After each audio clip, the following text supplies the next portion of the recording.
नमस्कार आप सभी को। आज हम चर्चा करने के लिए तैयार हो रहे हैं और हम बुद्धि के सिद्धांतों की चर्चा हम कर रहे थे। तो आज फिर से हम बुद्धि के सिद्धांतों पर ही चर्चा कर रहे हैं। इसमें हमारा सिद्धांत है समूह कारक सिद्धांत। इसी को हम संघात्मक सिद्धांत कहते हैं, समूह तत्व का सिद्धांत कहते हैं। हम कहीं से प्रश्न बन सकता है समूह कारक, संघात्मक, सत्तात्मक या समूह तत्व सिद्धांत। इसको देने वाले या इसके जो जनक हैं वो प्रोफेसर डॉक्टर H.L. थर्स्टन, जो कि रहने वाले अमेरिका के हैं, उन्होंने दिया है। और इस सिद्धांत का जब प्रतिपादन कर रहे थे तो उनके एक दोस्त थे केली और थर्स्टन ने मिलकर के 1938 में इस सिद्धांत को कंप्लीट किया।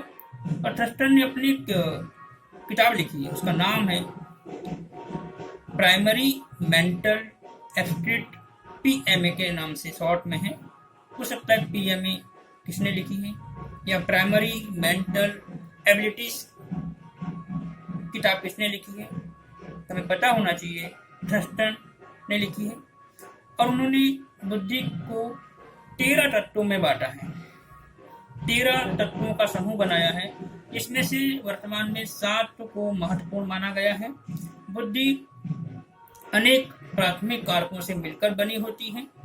प्रत्येक समूह का एक अलग प्राथमिक कारक होता है, इसीलिए इस सिद्धांत को प्राथमिक मानसिक योग्यता का सिद्धांत भी कहते हैं। कारक विश्लेषण पद्धति के आधार पर यह निष्कर्ष निकाला गया कि 7 मानसिक योग्यताओं का समूह ही बुद्धि है। वो कौन सी है? शाब्दिक योग्यता, दूसरा है स्मरण शक्ति, तीसरा है अंक योग्यता, चौथा है तार्किक योग्यता, 5वां है वाक योग्यता और नंबर 6 है प्रत्यक्ष आत्मक योग्यता और नंबर 7 है वस्तु परीक्षण योग्यता। देखते हैं शाब्दिक योग्यता को। इसका संबंध शब्दों तथा विचारों के साथ होता है। इसको हम वर्बल एबिलिटी के नाम से जानते हैं। स्मरण शक्ति या मेंटल मेमोरी, इसका संबंध जल्दी से याद करने की योग्यता से। अगला है अंक योग्यता, इसको हम नंबर एबिलिटी के नाम से जानते हैं। अंकों से संबंधित हिसाब किताब को शीघ्र व शुद्ध रूप से करना। चौथा है तार्किक योग्यता, अब रीजनिंग एबिलिटी, इसका संबंध तर्क वितर्क करने की। वाक योग्यता, वर्ड फ्लुएंसी, इसका संबंध तेजी के साथ बोलने की पटुता या योग्यता से है।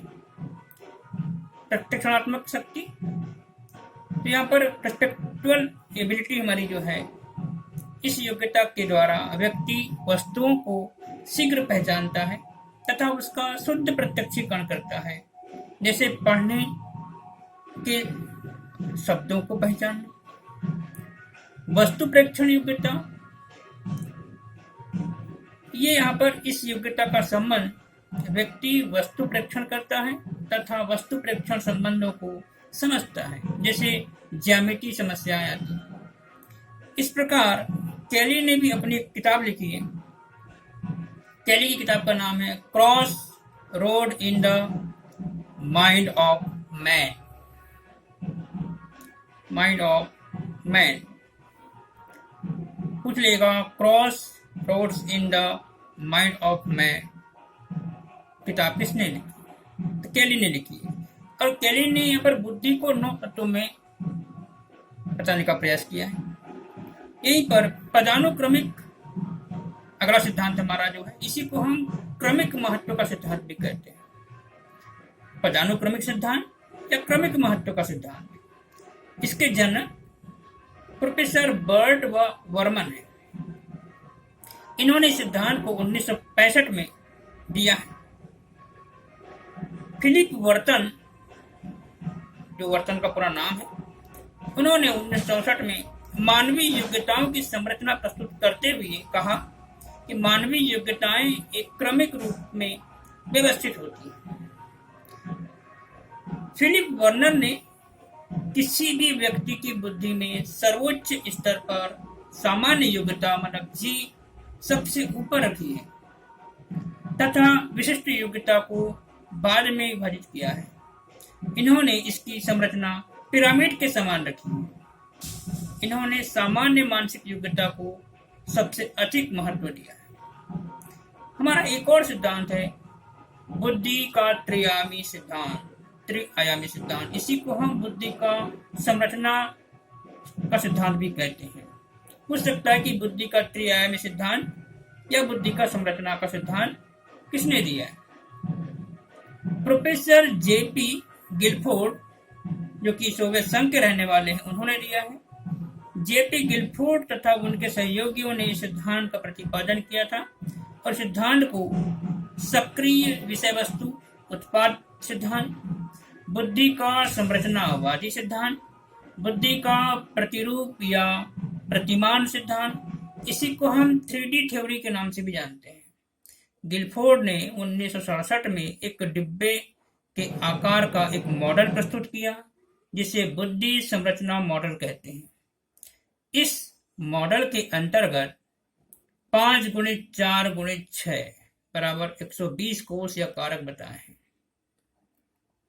गिलफोर्ड के अनुसार मानसिक योग्यता प्रमुख रूप से 3 तत्वों में निर्मित होती है: सक्रिय या प्रक्रिया, संक्रिय या प्रक्रिया, विषय वस्तु या अंतर्वस्तु, बुद्धि या परिणाम।